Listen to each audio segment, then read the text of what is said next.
je continue de jouer avec mes tons de orangé et de brique et je viens, voilà, lâcher mon geste. En lâchant mon geste, j'ai des formes complètement irrégulières, ce qui me donne là pas du tout, vous voyez, parce que j'étais gênée par cette partie, donc j'ai beaucoup plus tiré le pinceau et donc légèrement fait, comme je pouvais pas le mettre bien à plat pour ne pas mettre les doigts là dans la peinture, j'ai légèrement levé la queue du pinceau et là on voit bien de ce fait ce que ça a donné. On voit beaucoup plus les effets de poils ici. J'espère que j'avais suffisamment de matière pour que derrière, voilà, derrière ça va, on ne voit pas trop les effets de poils ressortir. On a la matière qui a roule-boulé qui nous a fait un joli effet, heureusement. Je retrempe, je me mets en bordure, je racle. Bah là, j'ai voulu faire toute cette zone, mais en fin de compte, ça ne m'a donné que cette zone. Et ben, je continue et je racle. Oh là, j'ai bien rempli. Donc là, il faut que je fasse attention pour me garder, malgré tout, des espaces vides. Alors, je vais monter légèrement ici. Vous avez vu, le problème, c'est que comme je ne veux pas mettre une intention, je ne veux pas suivre le geste, le mouvement du plat. Donc en fait, j'en ai mis là et j'en ai mis derrière, mais ça ne se voit pas, mais c'est pas gênant. Et je suis venue travailler avec des tons plus foncés en bordure. Vous le voyez, hein, 2 tons dans la couleur et un au-dessus, pour vraiment faire disparaître ma démarcation. On continue, on avance. Donc, j'essaie de mettre plus des tons, voilà, un petit peu plus foncés, on va dire. Alors là, j'avais envie de le faire dans ce sens-là, mais comme j'en ai déjà fait un, je vais me piéger, donc je ne dois pas en mettre deux bout à bout, même si je sais que derrière ces effets de matière et ces rebondis, ça se verrait pas trop. Mais bon, voilà, pour jouer le jeu et bien vous montrer comment on fait, je ne vais pas user de subtilité. Oula, là ça se mélange, mais c'est pas mal. Ça se mélange parce que ça n'est pas trop mélangé. Malgré tout, le jaune se dissocie bien encore du reste. Donc c'est pas si mal. Mais c'est étonnant de se retrouver encore avec du jaune ici, alors que ça fait super longtemps qu'on n'en a pas remis sur le pinceau. Hein. Vous êtes d'accord avec moi? Je descends, je tire.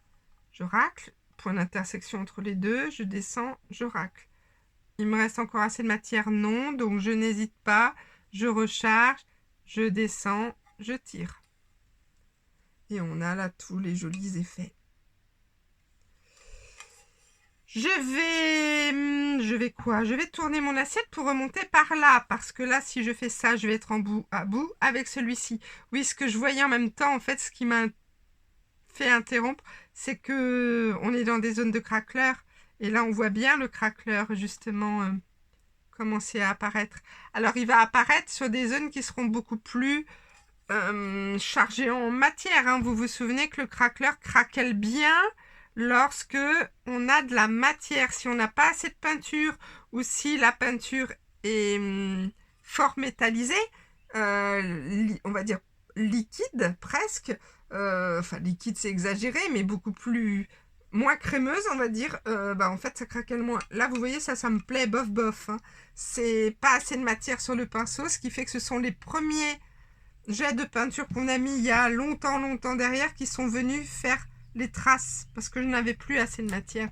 Donc si on voit qu'en fin de compte on doit tremper au-delà, on doit tremper plus que 3 couleurs, ou tout du moins on doit faire, du coup je repasse un petit peu par ici, hein, ou alors tout du moins on doit venir ne faire que 2 traits et pas 3 traits parce qu'on n'a plus assez de matière sur le pinceau, eh bien alors là je vais peut-être mettre un peu de terre brûlée puisque je sors.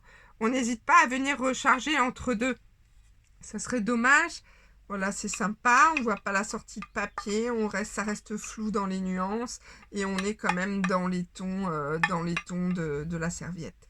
Et tous ces jolis évidés naturels vont en fait nous donner des beaux effets d'émail lorsqu'on choisira, lorsqu'on définira notre couleur de fond pour venir réimbriquer chaque petit mouvement de pinceau, chaque petit geste, chaque petit dépôt de couleur, venir les réimbriquer les uns dans les autres.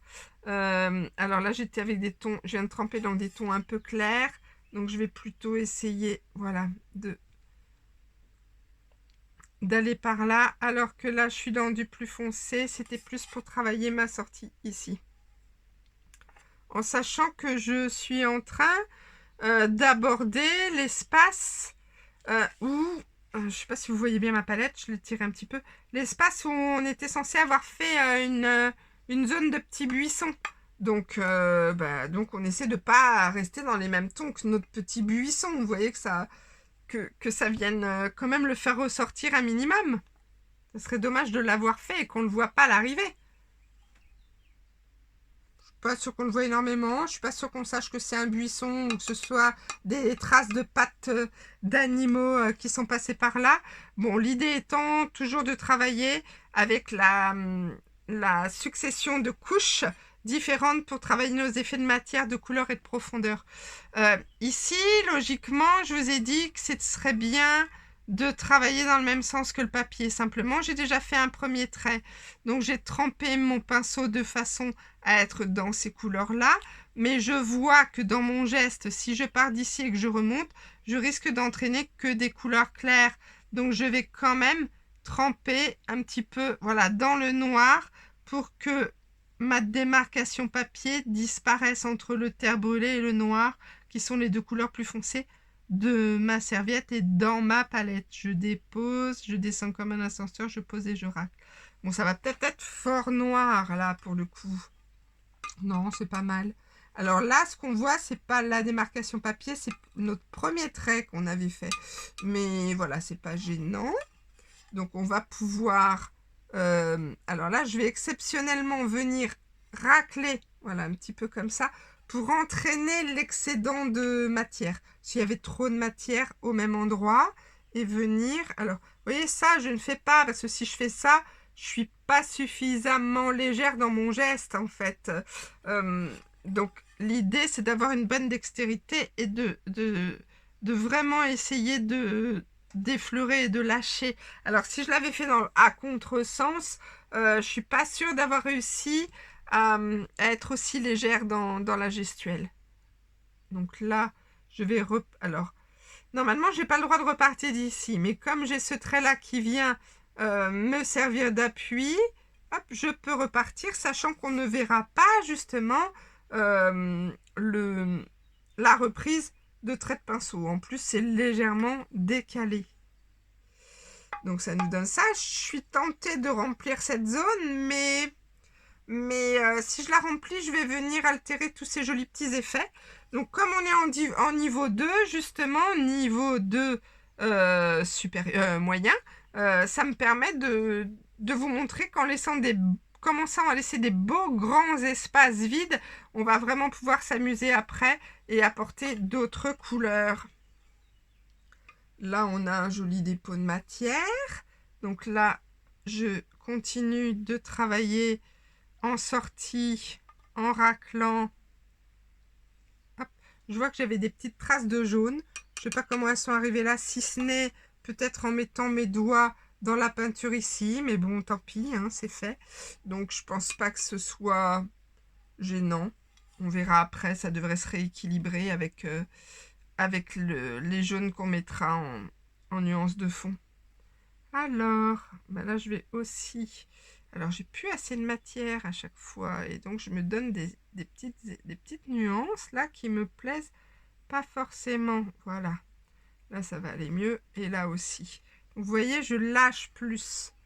Faut pas que j'oublie, j'adore parce que ça fait la première couche avec les petits effets de poils, la couche de fond, un mélange entre les deux, enfin qui est un mélange qui n'est pas vraiment un mélange, une juxtaposition. Voilà. J'ai bugué là d'un coup, je savais plus. Juxtaposition, voilà. Je cherchais bien qu'il y avait bien un X quelque part, mais je savais pas où le positionner, où le caler. Alors, là, en discutant, je me suis un peu bloquée, donc je vais venir quand même essayer. Normalement, on ne chevauche, on ne croit jamais, jamais, jamais. On le fait à condition d'être dans les mêmes tons, d'être sûr de son geste, d'être légère. Sinon, on ne vient jamais Et ça, c'est le gros défaut, on va dire, des personnes qui apprennent le niveau 2. Pensent qu'ils ont acquis la gestuelle, mais ils me font souvent des croisés comme ça. Et alors, c'est pas vilain, ok, il n'y a aucun souci. Mais selon ce que l'on veut travailler, ben, on n'a pas du tout les mêmes nuances et le même graphisme, en fait, le même style que le papier qui a été collé. Et de ce fait, on voit trop la différence après entre le papier et la peinture.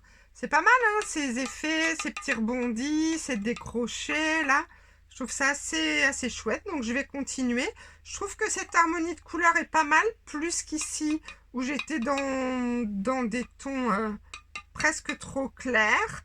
Mais ça peut nous donner justement un effet, enfin plutôt un effet soleil par ici et ombre là-bas. Donc je vais continuer à travailler avec mes oranges et mes marrons et mes terres brûlées. Oh là là, là j'ai fait pas mal de répétitions d'espaces vides, donc il faut que je pense quand même à venir travailler mon... Voilà. Faut que je change de sens avec le pinceau. C'est aussi pour ça que c'est pas pour enquiquiner le monde que je dis un coup dans un sens, un coup dans l'autre. C'est pas parce que je fais un caprice. C'est juste parce que justement, le fait de ne jamais travailler dans le même sens fait que ça se dépose complètement différemment. Et voilà, quand on voit ce résultat-là, on peut pas imaginer qu'on a fait un trait comme ça, plus plein de petits traits comme ça. On sait pas trop dans quel sens ça s'est mis. Alors que si on va toujours dans le même sens autour, et surtout si ça nous fait des traces de poils comme ça, eh ben, on voit très bien ce qu'on a fait en fait. On peut très bien repérer. L'idée est de ne pas repérer, en fait, que l'œil ne puisse pas comprendre, savoir ce qui s'est fait et dans quel ordre ça s'est fait et comment ça s'est fait et qu'est-ce qui a été déposé en premier et en deuxième et ainsi de suite. Là, j'avais plus assez de matière, donc il est temps que je recharge mon pinceau.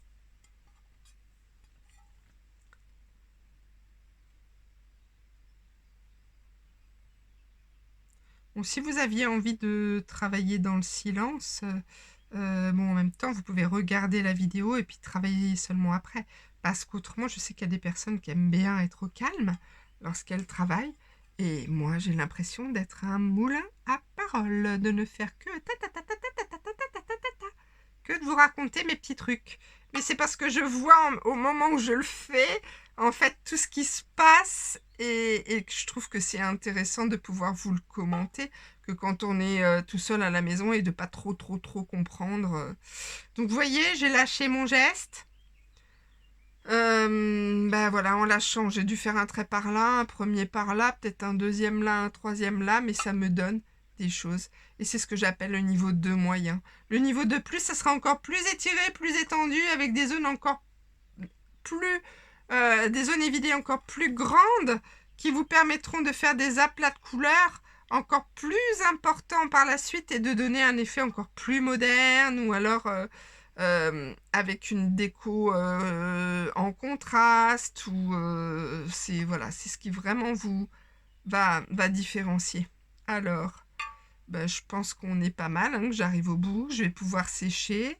Je vais sécher avant de la retourner parce que sinon je pense que je vais mettre les doigts dedans. Là, ça va devenir compliqué de pouvoir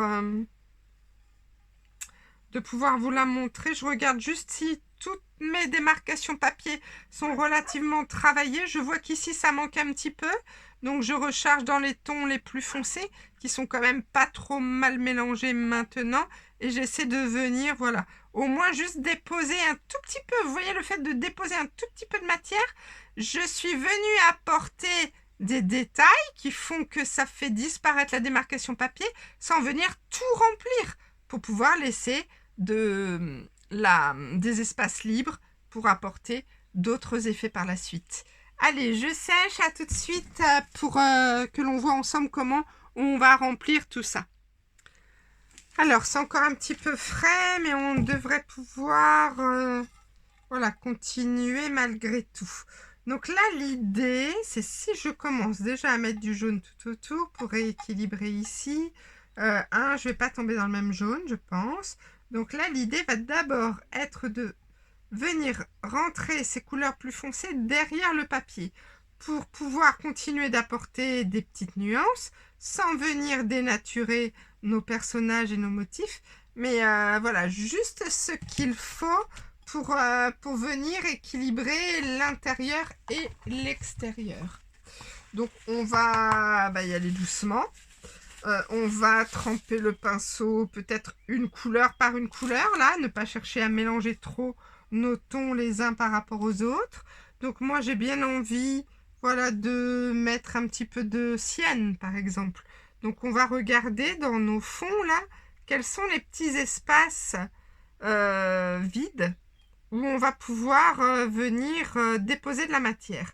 Donc je vais pas chercher à tout remplir, hein. Je vais chercher comme d'habitude à descendre, poser, racler. Comme ça, de la même façon, la matière se dépose de façon aléatoire et va nous donner juste des petites touches et pas un gros trait de sienne en plein milieu. Je vais regarder ailleurs, par exemple ici, et puis je viens toujours par un geste de 3 racler un peu plus. Là, c'est pas mal parce que ça nous fait travailler la sortie de papier, donc justement, on ne voit plus du tout la démarcation.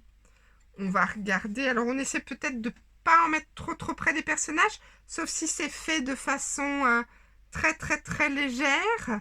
Et notamment, voilà, ici, je vous dis de pas le faire et puis je le fais. Je fais souvent ça, hein, vous avez dû le remarquer dans les différentes vidéos, de vous dire ne faites pas ça, mais faites-le. Voilà, faites-le si vous êtes sûr de venir déposer que des toutes petites touches et pas un gros paquet de peinture foncée qui fait qu'on risque après de plus trop voir la différence justement entre le motif et la couleur qu'on a mis derrière. Là, je vais pouvoir en remettre aussi un petit peu peut-être justement au niveau de mon arbre. Comme ça, je reste toujours dans une zone un peu de couleur. J'apporte de la matière sans qu'elle soit trop présente. Alors, je vais en remettre encore un petit peu à d'autres endroits, mais après, je pense que je vais essayer de changer un peu de couleur pour ne pas avoir toujours ces mêmes tons. Alors, changer de couleur, mais voilà, toujours en raclant bien mon pinceau et en jouant avec ces nuances-là. Pas le noir quand même, je pense que là, ça serait un peu de trop. Ou alors, on viendra en mettre que des toutes petites touches par endroit quand il nous restera que des tout petits traits, peut-être. Pour l'instant, voilà, on va peut-être essayer de mettre un petit peu de orange. Donc, je regarde, voilà, sur quelle zone je pourrais venir un petit peu racler, voilà, des petites nuances de orange qui rappelleront aussi le orange que l'on a mis à l'extérieur. Peut-être un petit peu ici. Toujours, voilà, vous voyez, en 1, 2, 3, en je racle, un sens, deux sens, trois sens. Je ne chevauche pas, je viens déposer ma matière. Alors peut-être un petit peu par là, même si on est dans le feuillage, c'est pas gênant. J'entraîne un petit peu de marron en même temps, mais ça me le dépose qu'en toute petite touche et couche, donc je trouve ça assez chouette. Donc je vois, je peux peut-être en mettre un petit peu vers le haut, tout petit peu, qui vont nous faire ressortir les nuances de l'arbre aussi, hein, ça va nous apporter des effets d'ombre dans le feuillage de l'arbre. Je me demandais ici justement ce que j'allais mettre.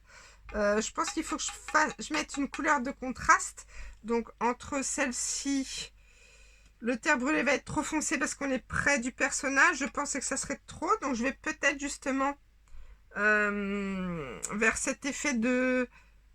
Vous vous souvenez, je vous disais, ça donne un effet de jarre. Et ben peut-être venir mettre du orange, voilà, pour bien faire ressortir la bordure de la première zone. Et puis peut-être un petit peu dans le bas aussi, ici. Ça pourrait être chouette. Voilà. Alors, ça c'est bon, ça c'est bon. Peut-être un peu par là, puisqu'on a quand même une zone relativement libre. J'aurais peut-être mis beaucoup. Non, ça va. Donc, on va maintenant... Alors, est-ce que je retravaille? Ah oui, je disais un tout petit peu de noir par endroit.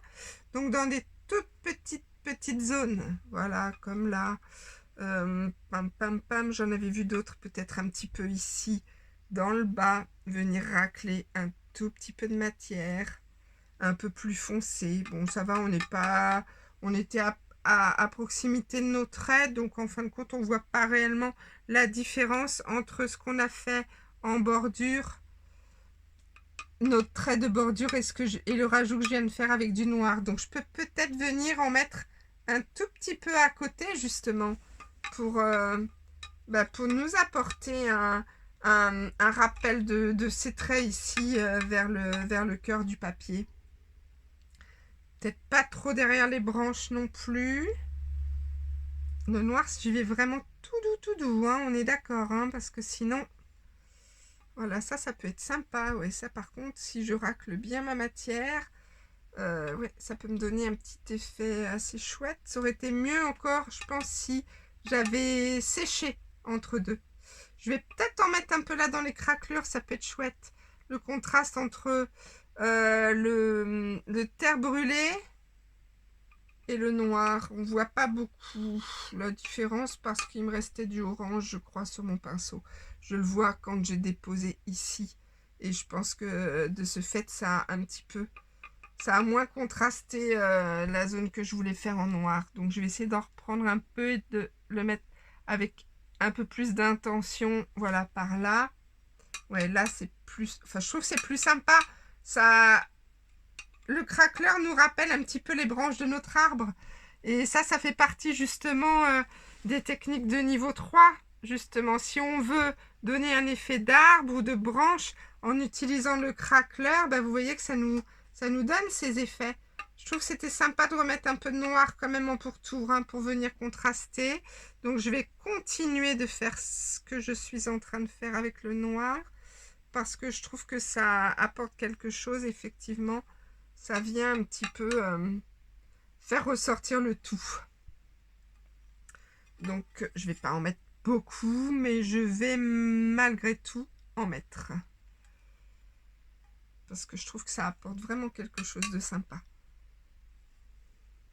J'en ai peut-être d'ailleurs pas suffisamment mis dans ma palette de ce fait, parce que je pensais, comme d'habitude, pas forcément que c'était la couleur que j'allais mettre le plus. Et puis, c'est en faisant en avançant à tâtons, comme ça, qu'on se dit, ah, tout compte fait, c'est pas mal, ça me plaît bien, allez hop, lâchons-nous. Surtout que là, on a pas mal dévidé, on a pas mal d'effets de craquelure, de petites zones, comment dire, vous voyez, qui donnent ces petits effets de branche, justement, et ça, je trouve qu'avec le noir, surtout si on racle sans tout remplir, ça fait bien ressortir, ça donne des beaux effets. Donc je vais en remettre un petit peu par là encore. Hein. Ouais, ça me plaît bien. Bon, je pense que je vais devoir arrêter la vidéo parce qu'il faut que j'aille recharger en noir. Je me suis mise autour de moi toutes les couleurs dont je pouvais avoir besoin pour recharger la palette, sauf le noir. Et voilà, c'est celui qui me manque. À tout de suite, le temps d'aller le chercher et de vous reprendre. Ça y est, j'ai rechargé, donc on peut continuer. Donc je trempe dans le noir et j'essaie de venir en mettre un petit peu en bordure. Alors pas que ça non plus, il ne faut pas que j'exagère. Qu'est-ce que ça donne? Ouais, si, c'est pas mal quand même. C'est pas mal, je vais en mettre un petit peu là et puis je vais arrêter et sécher parce que alors là ça sera impardonnable si je ne sèche pas le noir, que je rajoute une autre couleur par dessus pour gagner du temps, tout va se mélanger et là je vais faire un massacre, ça va vraiment pas être joli et ça sera pas rattrapable là pour le coup, les couleurs mélangées on ne verra que ça en face avant. Je vais essayer quand même de laisser des espaces vides parce que je vois que je remplis, mais il va me falloir, alors là je suis obligée de continuer un petit peu malgré tout avec mon noir pour équilibrer un peu ce que je fais, ce que j'ai fait sur le reste du support, mais il me faut me laisser des espaces vides pour réintégrer une autre couleur plus en harmonie avec les couleurs intérieures de serviettes pour pas qu'on ait un trop gros contraste. Même si on peut imaginer qu'il y a beaucoup de lumière ici et beaucoup moins autour, mais quand même. Bon, je pense que le noir extérieur est pas mal, mais de ce fait, je vais devoir en rajouter un petit peu par endroit à l'intérieur. Pas beaucoup, mais par petites zones, toujours pareil. J'essaie d'équilibrer. Équilibrer. La succession de matières, là, peut nous donner des effets sympas. Des petits effets que j'appelle parfois moisirouillés et qui nous donnent, je trouve, selon... Ah, alors là, il faudra faire attention parce que j'ai commencé à mélanger. Voilà, ces petits effets moisirouillés qui peuvent nous donner vraiment de très jolis effets de matière. Bon, j'avais dit que j'en mettais pas trop près de la branche, mais je trouvais que c'était quand même relativement vide par rapport au reste. Et je vais juste terminer par en mettre une petite pointe par ici. J'ai dit une petite pointe et forcément ça a été un peu plus, mais c'est pas grave. On voit quand même la tête du personnage, c'était l'idée principale. Je viens de voir qu'il y avait une bordure papier qui était peut-être pas assez travaillée, donc c'est là que je peux réappliquer, voilà. Donc je regarde ce qu'on met, je vous explique et je vous reprends. À tout de suite. Alors voilà ce que ça donne. Donc j'étais en train de me dire que ça serait vraiment chouette de rapporter cette couleur-là à l'extérieur. Pour le coup, lorsque je trempe mon pinceau dans le jaune et que je viens en déposer une petite touche ici, on voit qu'on n'est pas dans la même nuance, hein, c'est beaucoup plus jaune. Donc je vais devoir, c'est pas bien sec, j'en ai sur les doigts, je vais devoir, pour rattraper cette nuance, mélanger un petit peu de orange dans mon jaune et puis me faire ce que j'appelle un jaune d'or. J'ai peut-être mis un peu trop de orange d'ailleurs. J'y suis allée franco, mais bon, c'est pas gênant. Je devrais pouvoir le rattraper. Hop là, ça va couler sur la table. On va voir, mais je pense que là, on va être plus dans la couleur. Je vais regarder de l'autre côté. Parce que je peux même faire, c'est un petit essai quelque part. Hein, ça va pas trop. Non, c'est pas mal, regardez. On est beaucoup plus proche que ce qu'on avait au départ. C'est un jaune orangé, donc ça me plaît bien. Donc on va venir, alors pareil, hein, on va essayer pour le moment de pas... je vais reprendre mon pinceau large parce que le pinceau large va me permettre de faire des aplats ajourés plus facilement qu'avec le petit pinceau. Je risque de, vu ce sont des toutes petites zones, avec le petit pinceau je risque de remplir beaucoup plus vite, alors que là en fait comment dire, ma couleur va être moins ciblée. Avec le petit pinceau je cible plus des zones, là je cible plus des petites zones, on va dire, alors que là c'est plus un aplat sur une grande zone qui fait que ça remplit sans vraiment remplir, alors que là vous voyez ça remplit beaucoup plus. Donc je vais continuer pour le moment de déposer un peu comme ça tout autour pour voir ce qui sera juste de mettre ensuite derrière. Voilà, pour en mettre suffisamment. Peut-être qu'à l'arrivée, je vais dire, ah ben non, tout compte fait, on en met bien de partout, hein, pour bien faire un rappel. Et peut-être que je vais vous dire, ah bah tiens, ça serait sympa de mettre une autre couleur. Ça, quelque part, et c'est souvent sur les salons, c'est ce qu'on faisait, hein, c'est presque au cas le cas. Bien sûr, on peut faire une généralité, c'est évident, mais si on veut vraiment essayer d'équilibrer le travail que la personne a fait entre l'intérieur et l'extérieur, puisqu'on peut donner les mêmes consignes à chaque personne, mais à tout le monde ou à chaque personne, mais à l'arrivée, on n'aura jamais la même chose. Même moi, si je fais plusieurs fois la même assiette, j'aurai jamais la même chose, les mêmes couleurs, la même dominante par endroit. C'est d'ailleurs assez ennuyeux. J'ai dû faire un jour un service exactement le même de 12 assiettes.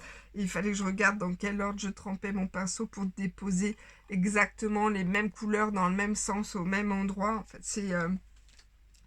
c'était relativement fastidieux. Bon, je suis pas sûre de mettre du jaune orangé de partout. J'ai bien envie de venir m'amuser avec autre chose. Je ne sais pas trop encore quoi, mais je pense que ça serait sympa de venir mettre une autre nuance. Faire un rappel de jaune, ok, mais pas que.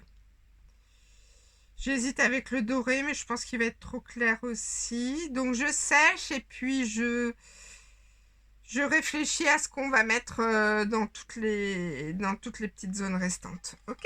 À tout de suite.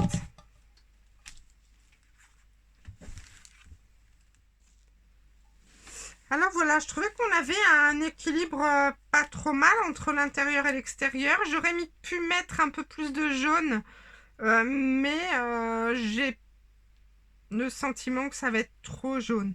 Donc j'ai préparé une petite couleur qui n'a rien à voir, une couleur intermédiaire, mais qui me semblait être un bon compromis, pouvoir apporter une autre nuance. J'ai fait des petits essais, c'était pas mal. Donc je ne suis pas encore sûre d'en mettre partout.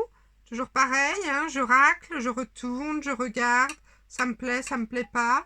J'en mets partout ou pas, je vois, et puis ben, sinon de nouveau je sèche, et ici ça me fait des petites nuances, ici c'est pas mal, à l'extérieur c'est peut-être un peu trop vert, donc je vais peut-être pas encore chercher à mettre ce vert. Non, je pense que je vais pas mettre ce vert de partout, effectivement.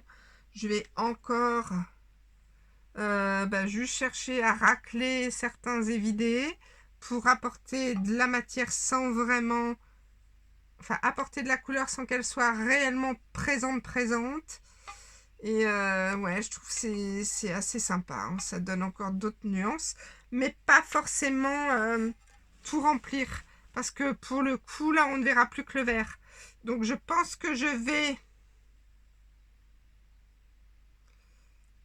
alors, c'est une subtilité, le vert. Hein, on n'est pas obligé. Hein, c'est juste pour vous montrer qu'on peut aussi faire carrément autre chose que nos couleurs d'origine, si vraiment on avait envie voilà, de se faire plaisir et d'apporter autre chose. Là, je vois que ma couleur ne prend pas bien. Donc ça, par contre, c'est important de ne pas laisser ça, cette zone mi-sale, là, parce que selon la couleur qu'on mettra derrière, ça sera pas joli. Oui, je vais continuer d'en équilibrer un petit peu, puis après, je pense que je vais sécher et je vais terminer dans cette couleur jaune-orangé partout pour venir raccorder le tout. Je pense que c'est ce qui sera le mieux. Ok? Alors, je vais juste regarder, voilà, que dans les zones, justement, jaune-orangé, que j'ai apporté d'autres couleurs. Sinon, il n'y aura pas d'intérêt de superposition dans la même couleur. On ne verra plus les effets. Allez, je pose, je reprends. Donc voilà, j'ai fait le choix de mettre cette couleur jaune-orangé de partout. Je fais attention parce que c'est pas très sec. Donc voilà ce que ça donne de l'autre côté. Je vais finir la couche de fond. Après, je vais vous reprendre cette face pour vous faire un petit commentaire de ce que j'aime, de ce que je n'aime pas et pourquoi.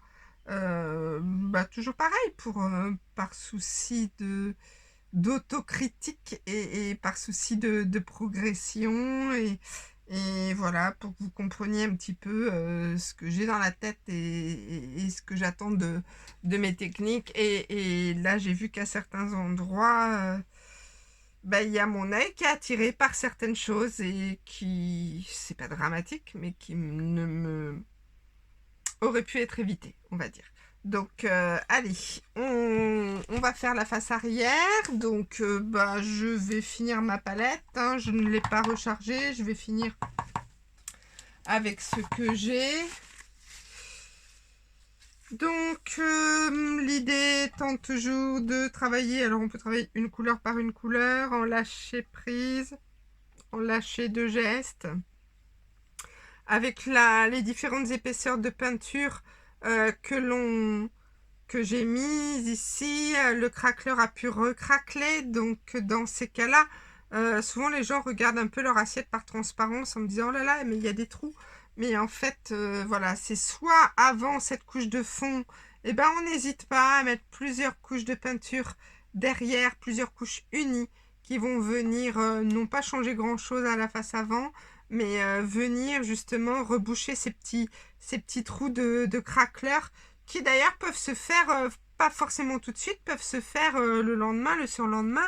Donc si on a le temps à la maison, eh ben, on laisse un peu poser l'assiette après la couche unie, comme ça, pour voir un petit peu ce qui se passe, comment les matières rentrent les unes dans les autres, comment le craqueleur, en fait, la dernière couche de peinture fait éventuellement retravailler le craqueleur, recraqueler le craqueleur, pour pouvoir, comment dire, pour pouvoir remettre encore des couches uniformes avant de faire un travail de fond. Surtout que quand on est en niveau 2 ou en niveau 1 comme ça, le travail de fond, alors quand on est au tampon mousse, on n'est pas obligé de remettre plusieurs couches, puisqu'on peut venir avec notre tampon mousse justement, retravailler nos fonds en mettant... en chevauchant les couches aussi, ou en insistant un peu plus avec le tampon mousse sur certaines zones. Là, quand je dépose la matière comme je suis en train de le faire, et que je fais presque une patine en fait de la face arrière, puisque l'idée étant de venir racler ce que j'ai sur mon pinceau sur les reliefs, et une patine c'est un peu ça, c'est venir avec très très peu de matière, bon là moi j'en mets plus, mais avec très peu de matière, racler la peinture sur les reliefs pour justement que ça nous donne ces effets où on voit en profondeur une couleur et en surface une autre. C'est ce qu'on appelle voilà, une patine. Donc là, c'est ce que je fais. Bon, je vais essayer de ne pas mélanger trop mes couleurs puisque je n'aime pas trop ça, mais malgré tout, j'ai pas envie de venir ressécher entre deux. Donc je vais essayer de rééquilibrer mes couleurs sans venir trop tout mélanger pour me donner des effets de couleurs sales. Donc oui, ce que je vous disais, si l'assiette laisse encore apparaître des petites craquelures ou pas, vous la laissez bien poser un jour, 2 jours, le temps que vous voulez. Parce que plus vous accélérez le temps de séchage, plus vous chauffez, plus ça craquelle. Donc vous pouvez la laisser chauffer à température ambiante, hein, pas en plein soleil, pas sur une source de chaleur, voilà, température ambiante. Et puis vous voyez comment agit la peinture. Si elle recraquelle, vous superposez les couches donc de fond autant que vous voulez. Dans tous les cas, ça ne changera pas grand chose à la face avant et ça va venir renforcer encore et encore et encore votre papier, puisqu'à la base, si on a mis une serviette en papier, ça reste quand même un papier. Donc qui dit papier mouillé dit déchiré. Donc là, ça va, par toutes ces couches de peinture superposée, venir faire encore plus de protection au papier pour un lavage. Alors, je le répète, je l'ai déjà dit, on évite le lave-vaisselle puisque, enfin, c'est même pas on évite, c'est on ne met rien au lave-vaisselle tant qu'on n'a pas fait d'essai de ces détergents, de ces programmes de lavage, de la marque du lave-vaisselle, de savoir s'il est récent ou pas, de l'ancienneté, voilà, du lave-vaisselle, parce que les vieux lave-vaisselle, j'ai envie de dire, n'abîment pas du tout. Les plus récents lave-vaisselle, moi j'ai des clientes qui m'ont dit c'est dommage, mes enfants ne savaient pas, ont mis les assiettes au lave-vaisselle, il n'y a plus rien, il faut que je recommence. Donc si ça n'est pas cuit, ne rien mettre en machine sans avoir fait des essais au préalable sur même des petits pots de yaourt, des petits supports en verre pour voir comment réagissent les peintures au lavage et aussi comment réagit la peinture à la cuisson, puisque je sais qu'il y a des personnes qui me disent avoir cuit les peintures et c'est normal puisqu'elles peuvent être cuites puisque c'est de l'émail. Donc, mais pareil, selon si c'est un four à chaleur tournante ou pas, surtout pas de four à gaz. Par exemple, il nous faut uniquement un four électrique. Les vieux fours, ça ne fait rien. Les fours plus performants, plus récents, ont tendance à intensifier la chauffe, la cuisson et les délais qui sont prévus initialement à la cuisson qui sont de 30 minutes à 150 degrés, on enfourne à froid et on laisse refroidir dans le four. Bah, en fait, dans des fours beaucoup plus récents, ces délais sont bien trop élevés, bien trop puissants. Donc pareil, si vraiment on veut essayer, j'ai pas de règle universelle. Si vous voulez, il y en avait avant, ça fonctionnait bien. Il y a 17 ans, aucun souci. Et là, même moi, hein, plus j'avance et plus je me rends compte, comme je l'ai déjà dit dans une vidéo, entre mon vieux four de l'atelier et le four de la maison, bah, la cuisson n'est pas du tout la même. Avec les mêmes délais, les mêmes peintures, les mêmes produits, les mêmes couleurs. On n'a pas le même résultat à l'arrivée. Donc voilà, pas de règle universelle. Vraiment, je vous conseille bah, de faire vous-même vos diagnostics, vos essais, et puis surtout de ne pas mettre une jolie assiette, voilà, ni en machine ni dans le four. Si vous l'appréciez tout particulièrement, ça serait dommage qu'elle soit abîmée. Faites bien vos tests à l'avance. Bon bah écoutez, en vous parlant, vous voyez que j'ai continué de déposer tous mes petits effets de matière, en essayant de pas trop mélanger mes couleurs, pour me donner un petit effet écossais, un petit effet de fond écossais. Donc bah comme d'hab, je sèche, et puis bah là comme c'est la dernière étape, je tourne la caméra, je vous reprends de l'autre côté. Ah non, j'ai dit qu'avant je vous faisais des petites appréciations et ça sera plus facile là avec la caméra juste au-dessus. Donc à tout de suite après le séchage. Alors, bon, il y a des épaisseurs encore fraîches, hein, donc je vais faire attention. Voilà, je vais retourner l'assiette, essayer de caler mes doigts à des endroits. Ouf, c'est pas trop gênant. Alors, voilà, j'ai déjà mis les doigts dedans. Bon, ce que je vous expliquais, ce qui peut me déranger, je vais faire attention parce qu'il y a un rayon de soleil qui rentrait au niveau de la caméra la semaine dernière. J'ai dû recommencer parce que c'était trop sombre à cause du soleil extérieur. Donc, ce que je cherchais à vous expliquer, c'était ce qui me dérangeait. Donc, ce qui me dérange, par exemple, c'est vraiment frais de l'autre côté, je sais pas trop où placer mes doigts. Ce qui me dérange, c'est ça. Vous voyez, ces deux traits, là, on voit bien, deux traits de pinceau, un trait de pinceau. Pourquoi? Parce que je l'ai entouré avec du jaune. Donc, c'est vrai que pendant que je fais la vidéo, je suis concentrée sur ce que je vous raconte, hein. J'essaie de me concentrer aussi sur ce que je fais. Et peut-être que si j'avais été toute seule face à mon assiette, je me serais rendu compte de ça. Et avant de faire ce fond jaune, je serais venue rééquilibrer avec, en raclant du marron dessus, de la même façon pour cette zone-là.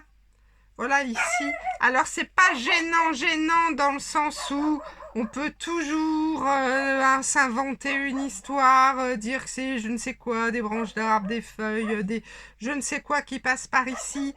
Moi, je le sais, je connais ma gestuelle, je connais les effets de matière, je sais ce que ça donne, chaque trace, ce que ça va donner à l'arrivée. Donc ça, pareil, ça me gêne un peu plus. J'espère que vous voyez bien parce que je vois qu'il y a le soleil qui m'ennuie là de plus en plus. Ça, c'est un petit peu trouble. Ça encore, passons. Ça, j'aime bien cette zone. Ça, j'aime bien, malgré qu'on voit deux traces. C'est pas répété. Là, c'est répété. Il y a un geste qui est répété qui me gêne. Par contre, ça, j'aime beaucoup. Même si on voit plus trop. C'était ici, je crois, hein, nos petits buissons. Comme on est presque en ton sur ton avec les effets de petits buissons qu'on avait fait, on le voit plus trop, mais malgré tout, ça nous donne des jolis petits effets de matière qui me plaisent bien. Ça, j'aime beaucoup. Ça aussi, là. J'aime bien le vert qui apparaît. Bon, là, ça faut gratter, faut nettoyer après. J'aime bien les petites touches de vert qui apparaissent par-ci, par-là. J'aime beaucoup voilà, les petits effets de couleurs derrière mon papier qui font qu'on a, je trouve, un joli équilibre entre l'intérieur et l'extérieur. L'idée étant toujours que le centre ne ressorte pas beaucoup par rapport au reste et vice-versa, que là, ce soit pas trop foncé. Donc cet équilibre est pas trop mal. Même s'il y a un peu de foncé au-dessus de la tête, ça va parce qu'on n'est pas monté sur le visage. Les deux petits linges que je disais dans les mains au départ, on les voit plus ou moins, hein, puisqu'on est quand même passé derrière avec du doré ou autre.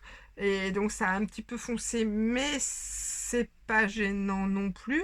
Donc voilà, voilà le côté critique. Euh, alors, c'est pas moche, hein, je vais pas vous dire que c'est moche, ça me plaît beaucoup, je m'amuse beaucoup à vous montrer tout ça et je vous remercie encore. Mais voilà, comme ça, vous pouvez voir et comprendre réellement ce que j'attends moi-même de mes techniques. J'espère que vous avez bien vu au niveau de la caméra. Sinon, je vous ferai une photo pour vous montrer l'assiette au final. Je tourne la caméra, je vous reprends de l'autre côté. Alors voilà les amis, bon la face arrière, hein, mais j'y vais vraiment délicatement, je m'en suis mis partout parce que c'est pas tout à fait sec. Donc je vais bien la laisser sécher. Voilà, j'espère que vous la voyez bien, que c'est pas trop sombre. J'ai dû fermer le volet parce qu'on avait trop de lumière et après on risque de ne pas justement bien voir. Le zoom ne se fait pas bien, fait ressortir trop le soleil. Donc j'espère que vous avez, je le verrai au montage vidéo, que vous avez bien vu tout ce que je vous expliquais au niveau des choses que j'aurais pu éviter. Voilà, on a quand même un bel effet d'harmonie, un bel effet de profondeur avec toutes ces matières. Je crois que vous avez bien compris que si je mettais que du blanc derrière, on n'aurait pas justement tous ces effets qui nous permettent de rentrer. Et je le vois encore plus avec le reflet là de la caméra qui nous permettent encore plus, vu de loin, de rentrer vraiment derrière le motif. J'en dis pas plus. Entraînez-vous, entraînez-vous, entraînez-vous. Lavez, recommencez avant de faire quelque chose comme ça. Entraînez-vous vraiment sur des supports neutres que vous pouvez laver, recommencer, ainsi de suite. Sauf si ce que vous plaît vous satisfait aussi. Parce que c'est chacun son métier, hein. Vous avez des compétences dans lesquelles moi si je faisais la même chose que vous, je dirais ah c'est sympa, et vous me direz ah là là mon dieu, il y a ça, il y a ça, il y a ça, il y a ça qui va pas. Donc à partir du moment où ça vous plaît, vous vous faites plaisir et que vous voyez pas les défauts, super. Et voilà, donc amusez-vous bien, c'est le principal. Réservez-vous des temps pour vous, je le dis à chaque fois, ça fait vraiment du bien. Ça permet vraiment de se libérer la tête. Et merci d'être là, merci de me suivre parce que ce que je disais par rapport au salon, j'étais tout le temps à fond, j'avais pas forcément le temps de prendre beaucoup de temps avec vous, alors que là, j'ai l'impression d'être tout le temps avec vous, même si je vous ai pas en face, mais je me dis que voilà, que vous êtes là, que vous êtes derrière, que vous écoutez, que vous entendez, que vous vous entraînez et que je peux vous en expliquer beaucoup plus que si on était sur un salon entre deux ateliers ou entre deux ventes ou entre deux je ne sais quoi où il faudrait toujours aller vite. Là au moins, même moi, je prends le temps de me poser, de bien tout décortiquer, bien tout vous expliquer. Et j'ai envie de dire c'est gratifiant par rapport au travail, par rapport à tout ce que ça représente, hein, aux années de travail derrière, au temps que j'y passe. Je trouve que c'est quand même plus sympa de pouvoir prendre le temps de tout expliquer, même si je dois prendre trop de temps parce que je parle, mais que d'aller très vite et d'en oublier la moitié. Et même si depuis toutes ces années tout le monde est très satisfait, enfin les retours que j'ai sont très satisfaisants, mais je sais que je peux vous en apporter encore plus et pour vous-même vous faire plaisir encore plus. Et ça c'est super important. Bye bye, passez une bonne semaine, prenez soin de vous, entraînez-vous, faites-moi les retours et puis à la semaine prochaine. Ça sera le niveau 2 plus. Donc là, on va étirer, épurer en fond clair. Au revoir.